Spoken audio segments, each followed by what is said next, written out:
할렐루야.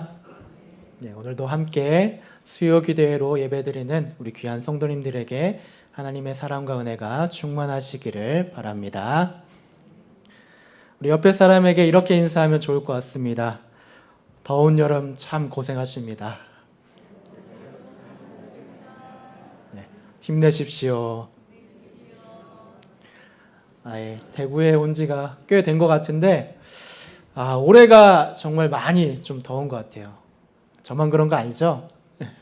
다 같이 많이 더운 것 같은데 어떤 분들은 에어컨을 아직도 안 틀고 이렇게 선풍기로 아니면 부채로 이렇게 지내시는 분들도 있다고 해요.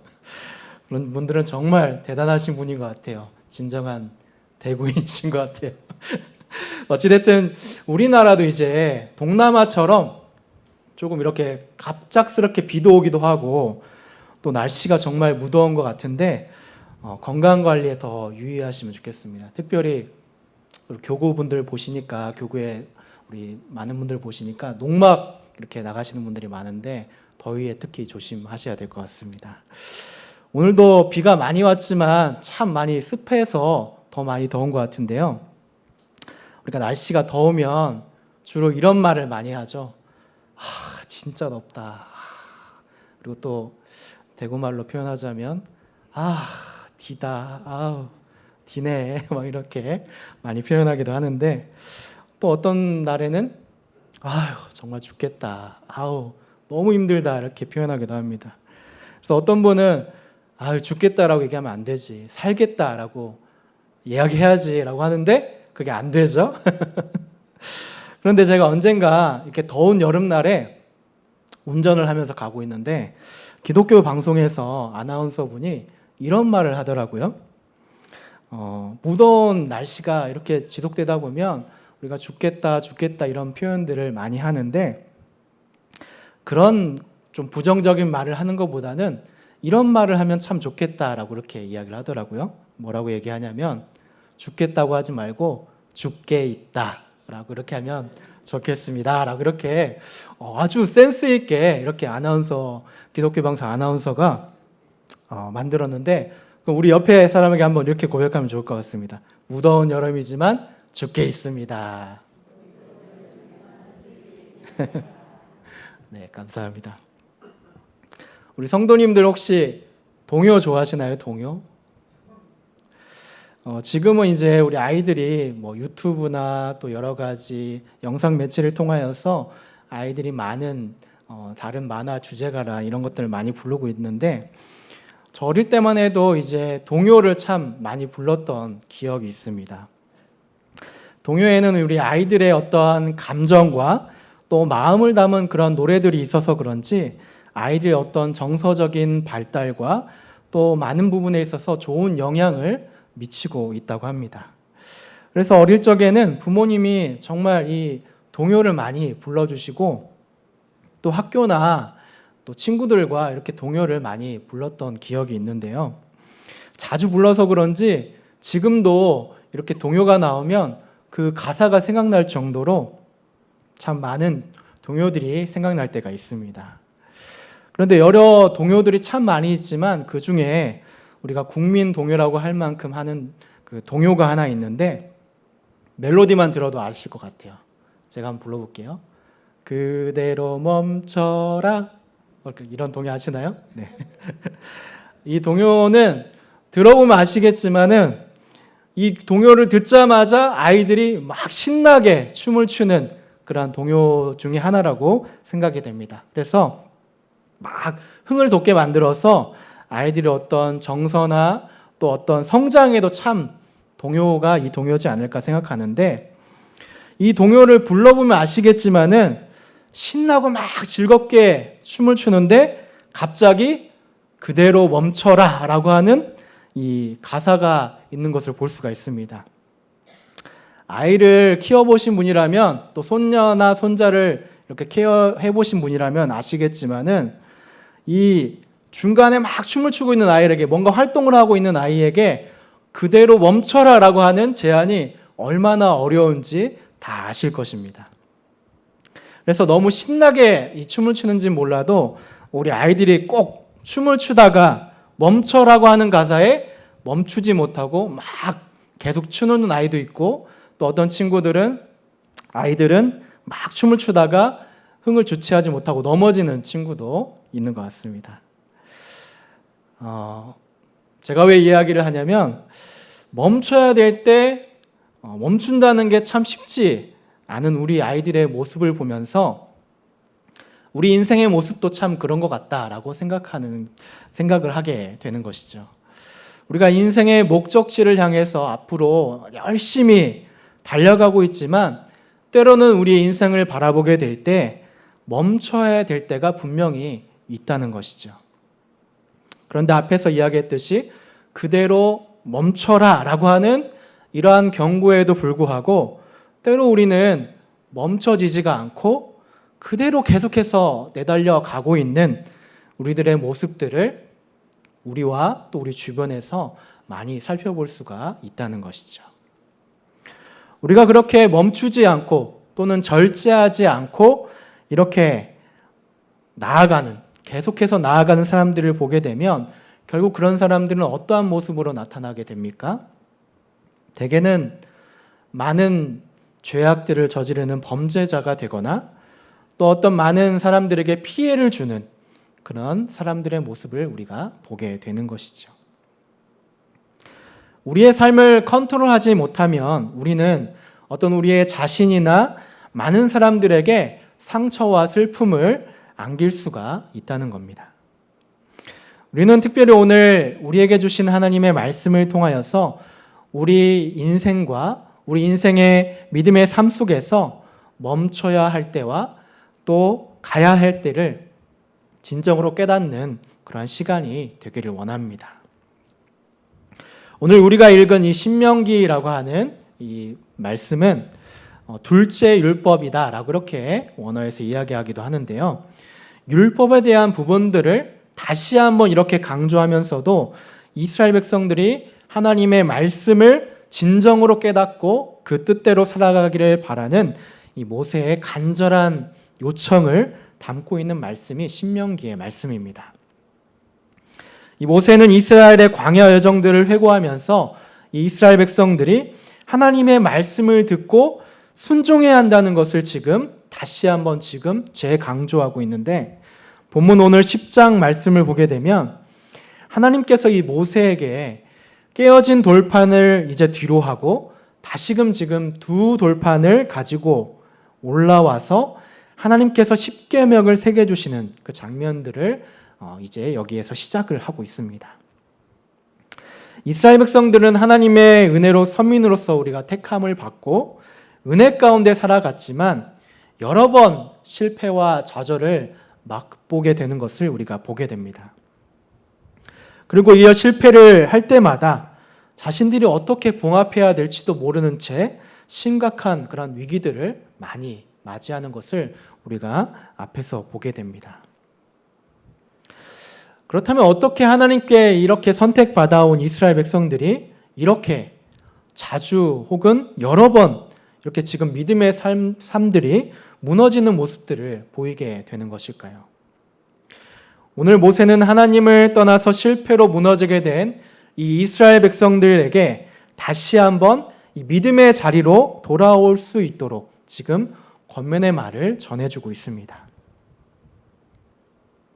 그러면서 모세는 왜 이스라엘 백성들이 이렇게 실패로 무너지게 됐는지 앞장에서 그들의 불순종에 대해서 다시 한번 상기시켜주고 있음을 보게 됩니다. 전장에서 모세는 그들에게 일어났던 어떤 슬픈 사건에 대해서 이야기를 하고 있는데, 이스라엘 백성들이 금으로 만든 그 형상을 만들어서 그들을 사랑하신 하나님을 배반하여서 너희들이 슬프게 이렇게 좌절을 맛보게 되었다라고 설명을 해 주었습니다. 그래서 이스라엘 백성들이 죄악으로 인해서 십계명으로 주신 첫 두 돌판이 이렇게 깨져버렸고 하나님과 언약의 백성의 관계도 파기가 되었다는 것이죠. 그래서 지금 이스라엘 백성들은 하나님과의 관계가 지금 단절되고 실패를 경험하면서 위기의 상황에 놓이게 되었습니다.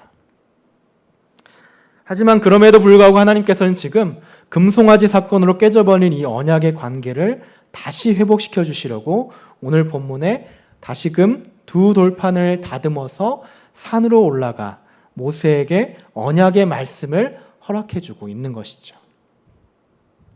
그리고 오늘 모세는 하나님께서 허락하신 이 말씀을 가지고 다시 한번 이스라엘 백성들에게 간곡하게 부탁을 하고 있는 내용입니다.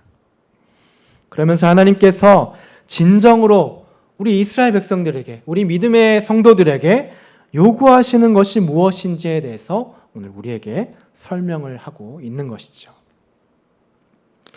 우리는 이것을 먼저 웨스터민스터 소요리 제1문을 통하여서 진정 하나님의 뜻이 무엇인지를 우리는 조금 먼저 이해할 수 있을 것 같습니다. 1문에 이렇게 질문을 하고 있습니다.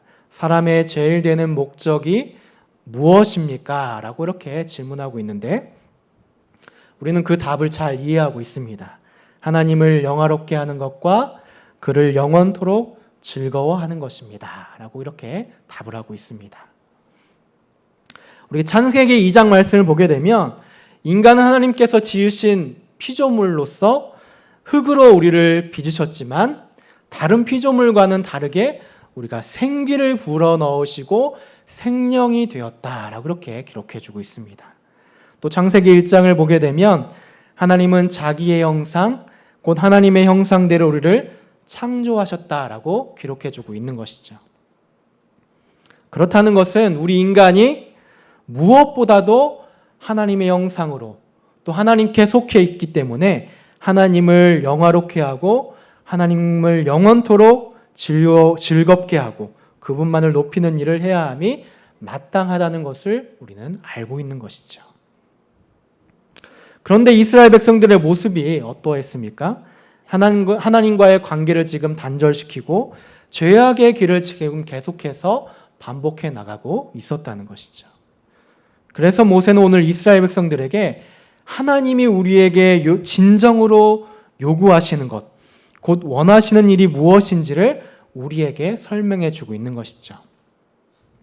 본문 12절 말씀은 우리에게 이렇게 설명을 하고 있습니다. 모세는 이스라엘 백성들에게 하나님께서 요구하는 것이 첫 번째로 무엇이라고 설명을 하냐면 하나님을 경외하는 것이다 라고 이렇게 설명하고 있습니다. 성경에서 말하고 있는 경외라고 하는 말은 무엇일까요? 어떤 의미를 담고 있을까요? 우리 저번 주에 우리 박지선 목사님께서 거룩이라는 단어에 대해서 설명을 해주셨죠. 거룩이라는 단어가 어떤 의미였습니까? 마치 거룩하다라고 하는 그런 의미인가요? 그러면 경외라는 의미도 하나님 경외라고 하는 어떤 그런 의미를 담고 있을까요? 원문에서는 이 경외라고 하는 말을 두려워하다 또는 무서워하다 또는 경외하다라고 이렇게 표현을 하기도 하는데요. 그래서 어떤 사람들은 이 경외라고 하는 의미를 어떤 공포의 의미로 받아들이는 이들도 있습니다. 그런데 이 경외라고 하는 말은 거룩한 하나님에 대해서 우리의 자신을 부정하는 것에서부터 출발을 해야 될 것 같습니다. 그래서 한번 따라해 보면 좋을 것 같습니다. 나는 아무것도 아닙니다. 그래서 이 경외라고 하는 것은 어떤 자신의 어떠한 주권과 어떤 자신의 어떠한 안위를 먼저 생각하는 것이 아니라 하나님의 주권과 하나님의 영광을 먼저 인정하는 그 권위의 복종을 경외라고 표현할 수가 있을 것 같습니다. 이것을 좀 더 깊은 의미로 우리가 표현을 하자면 이 경외라고 하는 것은 곧 존경심으로 표현되는 것으로 의미할 수도 있을 것 같습니다. 칼빈은 이 경외에 대해서 이렇게 표현을 하고 있습니다. 하나님께 대한 이러한 존경심에서 하나님의 말씀의 위엄이 일어나고 그 말씀을 들을 때 경외심도 일어난다. 그런 의미에서 모든 인간은 우리 창조주 하나님을 경외해야 되는데 만물을 다스리시고 우리 인간을 만드신 그분을 경외하는 것이 이 사람의 본분임을 우리가 기억해야 된다는 것이죠.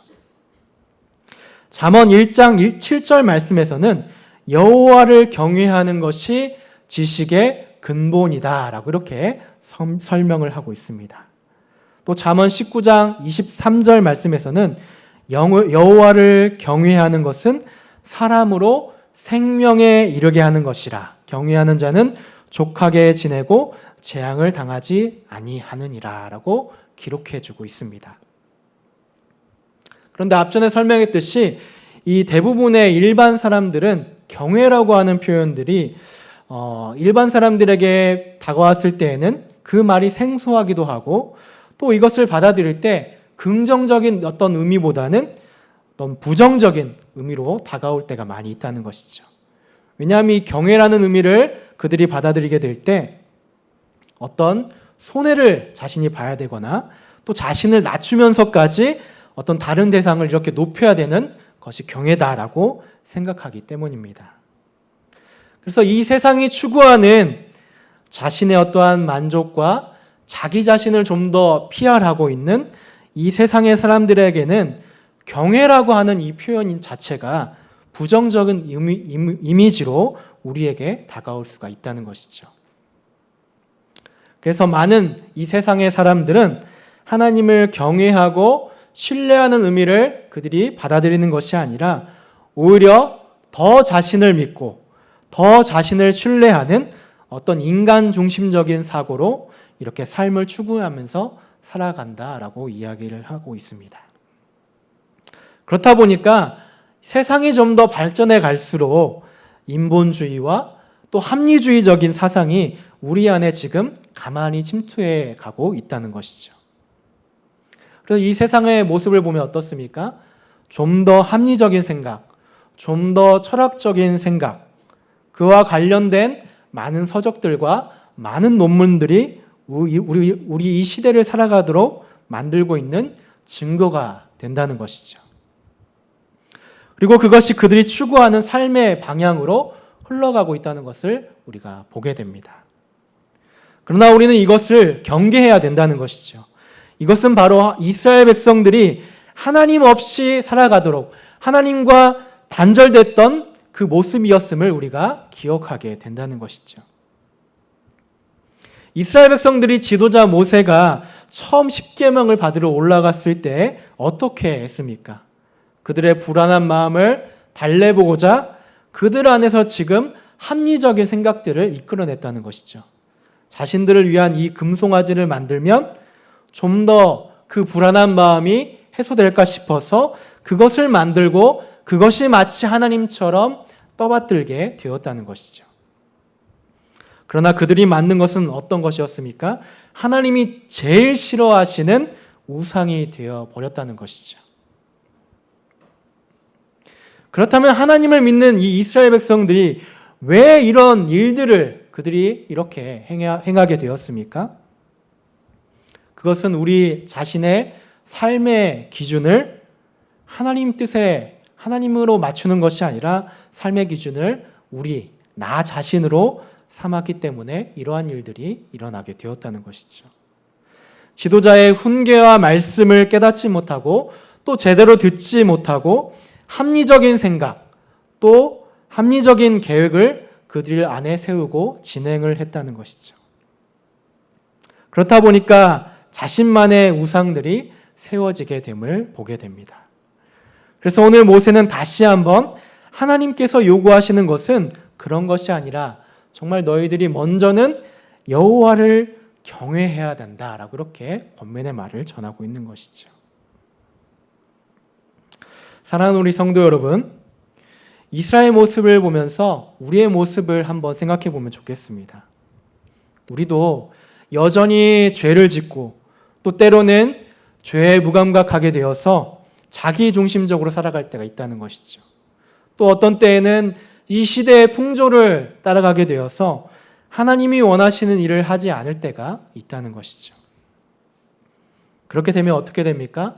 하나님에 대한 경외심이 사라지고 하나님을 향한 존경심이 사라지는 우리의 모습이 될 수 있다는 것을 경고하고 있는 것이죠. 그런데 놀라운 일은 하나님은 이렇게 해도 완악하고 부족한 우리를 여전히 당신의 자녀로 선택해 주시고 사랑해 주고 있다는 것을 우리는 보게 되는 것이죠. 이것이 얼마나 다행이고 또 죄송하면서도 감사한 일이겠습니까?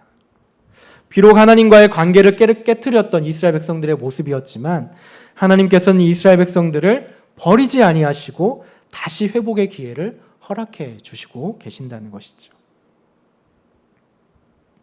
사랑하는 우리 성도 여러분, 작고 또 보잘것없지만 우리를 선택하시고 또 죄 가운데에서 돌이켜 회복시켜 주시고 사랑해 주시는 우리 하나님을 꼭 잊지 않기를 바랍니다.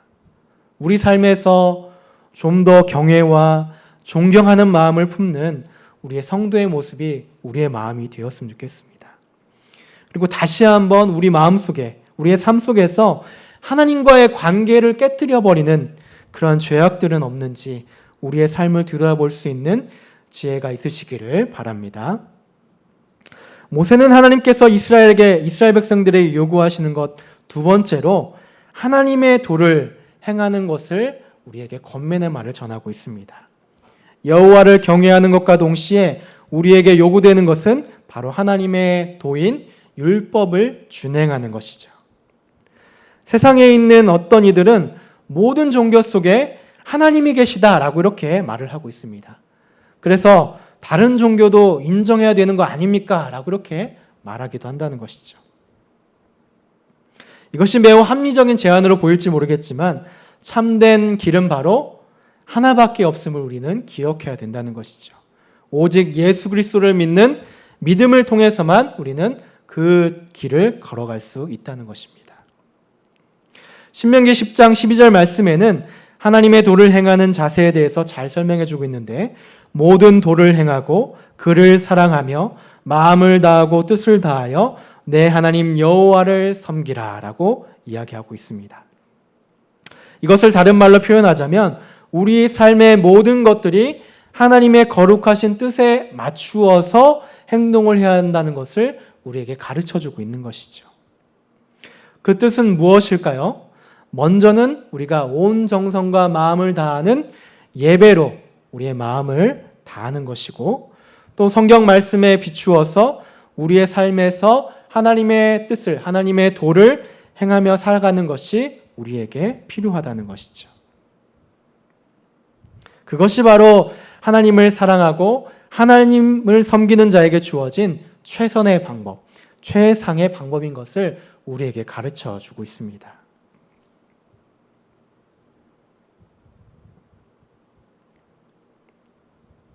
우리 16절 말씀도 같이 한번 읽어보면 좋을 것 같습니다. 16절을 같이 한번 읽어보겠습니다. 시작.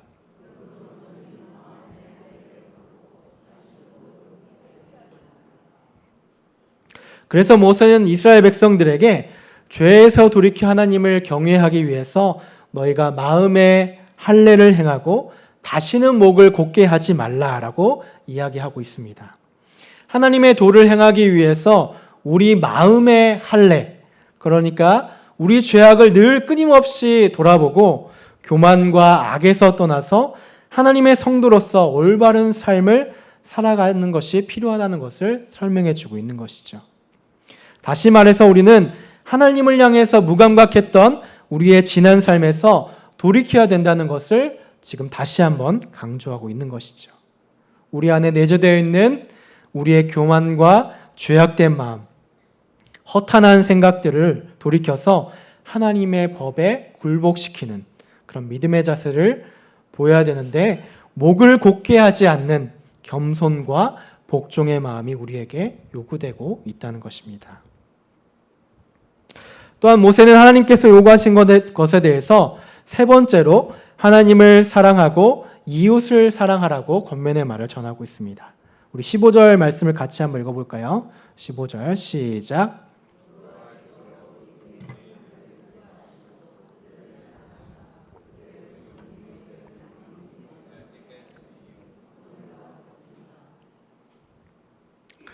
하나님은 사랑으로 이스라엘 백성들을 택하여 주시고 인도해 주셨다라고 우리에게 말씀합니다. 그들이 하나님을 떠나 우상을 만들고 자기들의 어떠한 옳은 주장만으로 그 하나님을 떠나 있을 때에도 하나님은 여전히 그들을 사랑해 주셨음을 표현하고 있는 것이죠. 그리고 그 하나님의 놀라운 사랑이 그들의 조상 때부터 지금의 이스라엘에 이르기까지 계속되었다는 것을 표현해 주고 있습니다. 조상 때부터 지금까지라면 얼마나 지금 하나님이 사랑하셨다는 것일까요? 그 사랑의 연수와 크기가 얼마나 크신지를 가늠키 어렵다는 것을 표현해 주고 있는 것이죠. 셀 수 없이 또 가늠하기 어려울 정도로 우리를 사랑하시는 하나님을 조금이나마 우리가 이해할 수가 있는 것이죠. 여전히 말을 듣지 않고 여전히 지금 죄악을 반복하고 있는 이 이스라엘 백성들에게 끊임없이 너희를 사랑하고 있었다라고 그렇게 고백하는 하나님의 마음은 어떠하실까요? 아버지의 말을 듣지 않고 제멋대로 행하는 우리 자녀들이지만 여전히 자녀를 사랑하는 이 부모의 마음, 아니 그보다 더 큰 마음이 우리 하나님의 마음이지 않을까 이렇게 생각해 보게 됩니다. 이런 하나님의 마음을 우리가 이해할 수 있다면 우리는 마음을 다하고 뜻을 다하여서 하나님을 사랑해야 한다는 것이죠. 요한일서 4장 10절 말씀을 같이 한번 읽어볼까요? 시작. 우리가 하나님을 사랑한 것이 아니요 하나님이 우리를 사랑하사 우리 죄를 속하기 위하여 화목제물로 그 아들을 보내셨음이라. 우리를 향한 하나님의 사랑은 말로 표현할 수 없을 정도로 무한하시고 또 말로 그치지 않고 실제적이고 희생적이었음을 우리에게 설명해 주고 있습니다. 그분은 우리를 끝까지 포기하지 않으시고 자신의 독생자인 아들까지도 우리에게 허락해 주신, 자기의 사랑을 확증해 주신 분이라는 것을 우리가 알 수가 있습니다. 사랑하는 우리 성도 여러분, 우리는 이 놀라운 사랑으로 하나님의 자녀가 되었습니다. 하나님의 형언할 수 없는 그 사랑을 늘 우리의 삶 속에서 여전히 우리가 체험하고 있습니다. 그렇기 때문에 우리를 사랑하시는 하나님의 마음을 우리가 늘 우리의 마음속에 깨닫고 하나님의 사랑을 우리뿐만 아니라 많은 사람들에게 실천을 하는 우리의 성도들이 되었으면 좋겠습니다. 그래서 18절과 19절에는 이런 하나님의 사랑의 실천에 대해서 언급하고 있는데 고아와 과부에게 정의를 행하시며 나그네를 사랑하신다라고 이야기를 하고 있습니다. 본문을 통해 우리는 하나님의 사랑이 우리 자신뿐만 아니라 또 많은 사람들에게도 돌아볼 줄 아는 그런 마음이 필요하다는 것을 우리에게 설명해 주고 있습니다. 우리 자신을 아끼듯이 우리 또한도 우리를 아끼는 또 우리를 사랑하는 마음으로 소외된 사람들과 많은 이들에게 그 사랑을 전하고 선포해야 된다는 것을 설명해 주고 있는 것이죠. 우리 주변만 나가게 되면 아직도 주님을 모르는 사람들이 너무나도 많이 있습니다. 제가 라파 성도님들과 함께 주변에 지난번에 전도를 나갔는데 여전히 교회를 모르고 또 예수님도 모르고 또 우리 내일교회도 모르는 분들이 너무 많이 있더라고요. 주님께서 오늘 우리에게 허락하신 것처럼 많은 사람들에게 먼저는 하나님이 주신 그 마음을 가지고 사랑을 전하고 또 복음을 전하고 또 이렇게 나누고 사랑하는 것이 우리에게 맡겨진 소명이라는 것을 오늘 말씀을 통해서 우리가 깨닫게 되는 것입니다.